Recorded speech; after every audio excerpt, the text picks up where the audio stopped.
എടാ മോഹൻലാലെ അന്തസ്സുണ്ടെങ്കിൽ ഇതിനകത്ത് നീ പോയി ഒരു വർത്തമാൻ നീ ഈ ആഴ്ച അരിമോളെ വല്ലോ പറഞ്ഞ നീ ഈ ആഴ്ച അരിമോളെ വല്ലോ പറഞ്ഞ ജീവിത അവസാനം വരെ നിന്നെ തെറി വിളിക്കുന്നു. നീ നമ്മുടെ തറവാടിന്റെ പാരമ്പര്യം കാത്തു. ജീവിത അവസാനം വരെ നിന്നെ തെറി വിളിക്കുന്നു.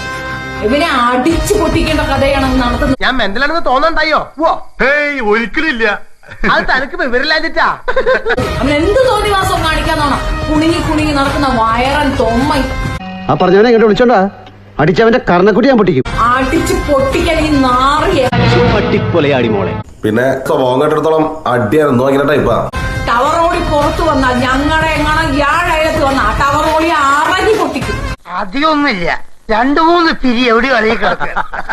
എടാ മോഹൻലാലെ അന്തസ്സുണ്ടെങ്കിൽ ഇതിനകത്ത് നീ പോയി ഒരു വർത്തമാൻ നീ ഈ ആഴ്ച അരിമോളെ വല്ലോ പറഞ്ഞ വിഡ്ഢിത്തരം പറയാതിരിക്കാ. മനഃപൂർവ്വം പറയണതല്ല, ജന്മനാ വിഡ്ഢിയാണേ. മിന്നണ സാരി ഉടുത്തോണ്ടോ മൂക്ക് കണ്ണാടി വെച്ച് ചന്തി കുലുക്കി നടന്നോണ്ടൊന്നും അന്തസ് കിട്ടില്ലടി.